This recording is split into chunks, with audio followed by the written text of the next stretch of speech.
Easter is coming, and so I have decided to paint some eggs. I'm using paper mache eggs that I purchased at a hobby and craft store. I have already painted them with gesso. The gesso that I use is Liquitex Basics acrylic gesso. And I've just used a flat brush to paint on the gesso, and now it's ready for painting. And to see more demonstration on painting paper mache, make sure to check out my other two projects, my painted paper mache memory book box and my paper mache numbers. I like the colors that I used in my spring poppy painting. I also created a YouTube video of that painting, and I highly recommend that you watch that. It's very easy to do using palette knife, and I show step by step how to create the painting. It's perfect for beginners. Now I use for my paints Liquitex Basics, Liquitex Golden, and also Grumbacher. They're all acrylic paints, so they can all be cleaned up with water. I also like to use texture. For my texture, I'm using Permanent Patch 102. Normally when I do my texture, I use my palette knife, but since these are eggs done in a little tray like this, and it's not a flat surface, I'm going to use a paintbrush. Now, I wasn't real concerned about them being perfectly dry when I put them back in here. I painted one side, and then I waited maybe 5 minutes and then flipped them over. And the gesso dries fairly quickly. And I don't have to texture all of these. I'm just going to maybe texture a few. So this texture goes down kind of grainy. It's as if it has sand in it, and I love that. I use it for some of my textured landscape paintings and abstracts. I think that's really interesting the way that works. Now when all three of these are dry, I will flip them over and paint the other sides, and I think I'll just do 3 that are textured like this. I have a lot of very pretty colors to choose from, and I think I'll put a base coat of various colors, and then I'll come back and add my metallic to the top, and for that I'm using Deco Art Dazzling Metallic acrylic paints. So I just use a plate, nothing real fancy, and I'll put a series of various colors down. The reason I use white is it's a wonderful blender. It helps paint spread. So I'm going to use my larger brush to put this paint down. There's another very pretty color I think I'll use. And just like I do with my landscape paintings and other types of paintings, I never pick up just one color. I dip a little bit on one side of the brush, maybe another color on the other side, maybe yet a third color. And then I just start painting. And that gives a really nice blended look of various colors. You just go back in different directions. You can paint it all solid one color if you prefer that.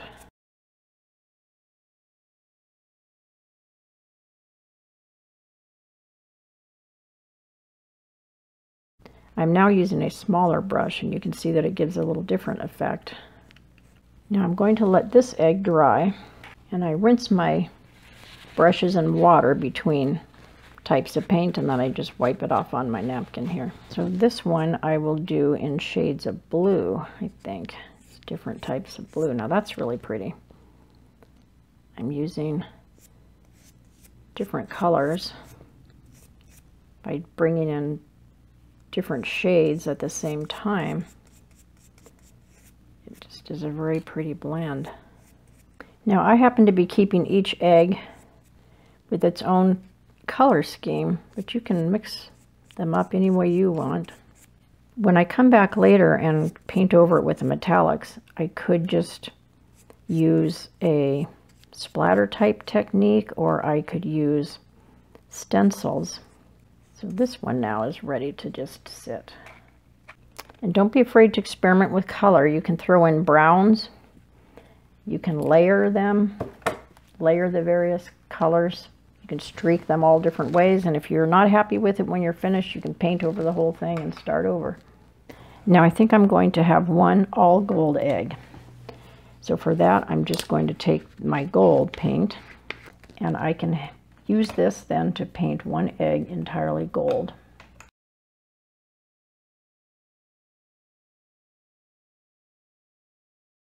It's almost as if I've added gold foil to this egg.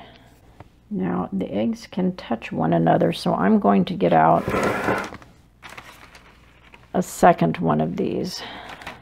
So I think it's better to have them like this so that there's space between them, because if they bump against one another and they're different colors, they'll get paints mixed. This is a Winsor & Newton acrylic, which is beautiful. This is a very, very deep cobalt blue.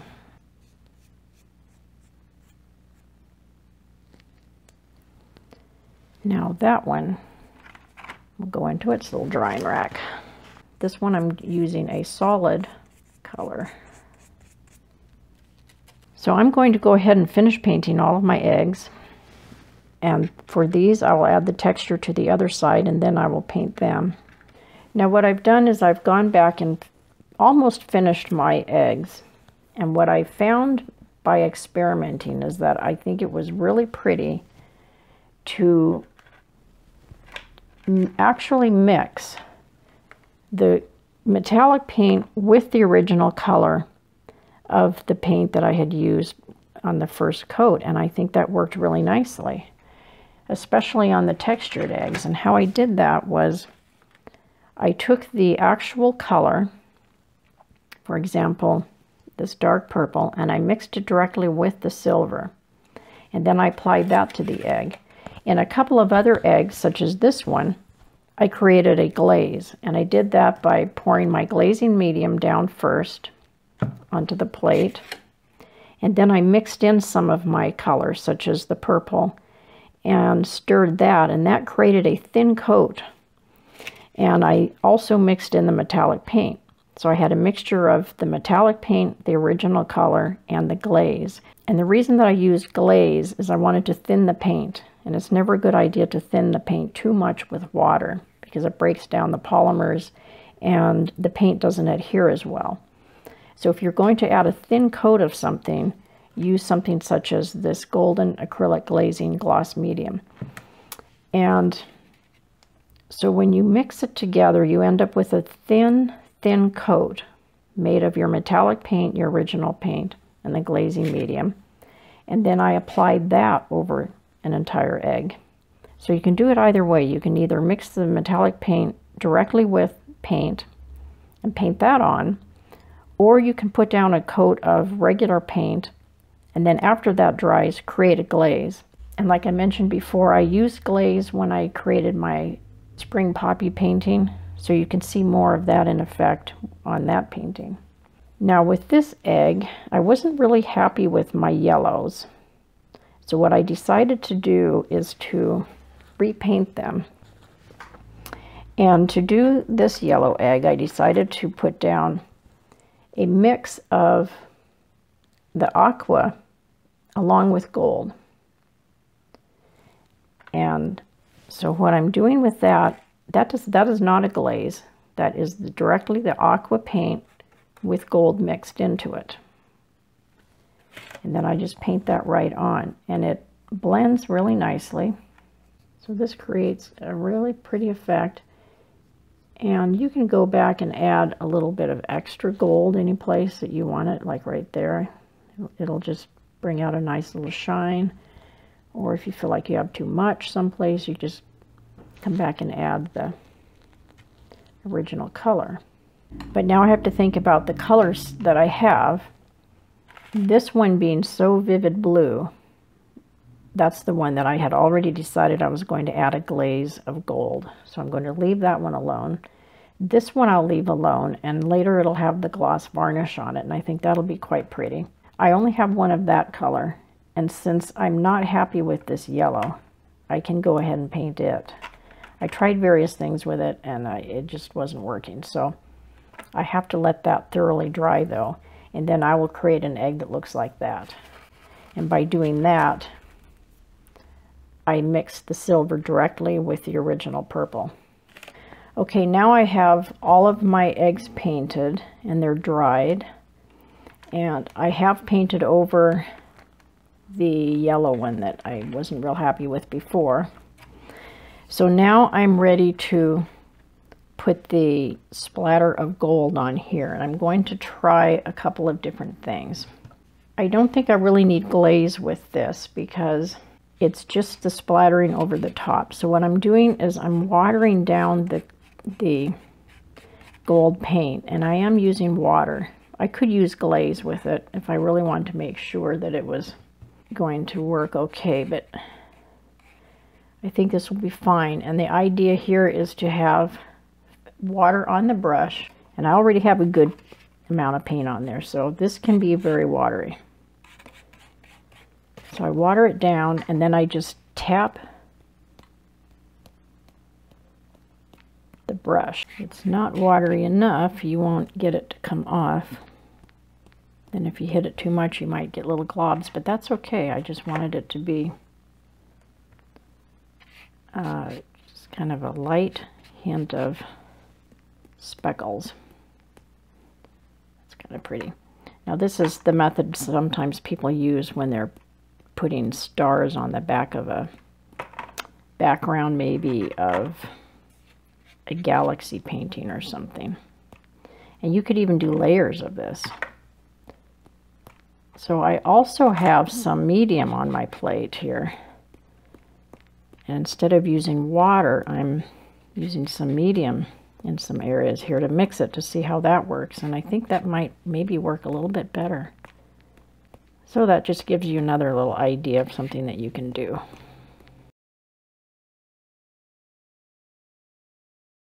Okay, these have all dried overnight, and I'm really happy with the way they turned out. So now all I have to do is add my Liquitex Gloss Medium and Varnish.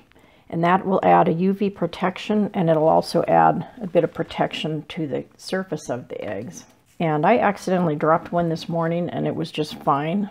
And they're sturdy as they are. You don't have to add a varnish, but I like the gloss varnish because it adds a really nice sheen to the eggs. It's actually quite shiny, and I think it just gives a nice finish. You can also get varnish in matte. So what I do is I just pour some varnish in a Tupperware type container, and I keep that, and when I'm finished with it, if I have any left over, you can pour it back into the container, or if you know you're going to be using it later, you can also just save it, and I keep that in a Ziploc bag. I'm using my number 10 flat brush again, and you can use any brush that you like. So I'm going to start with this egg, and the main thing is just to get the entire surface coated. And this goes on kind of a milky white, but it will actually dry clear. And that's all there is to that. And I'll have to do them the same way that I did the painting. I will do half of it and set it in here to dry, and then when that's dry, I'll flip it over and do the other half. Thank you very much for watching my video, and please remember to subscribe. That way you won't miss any new videos coming out. And also visit my craft site, craftandfabriclinks.com. I have free sewing and craft patterns and projects on that site. Thank you.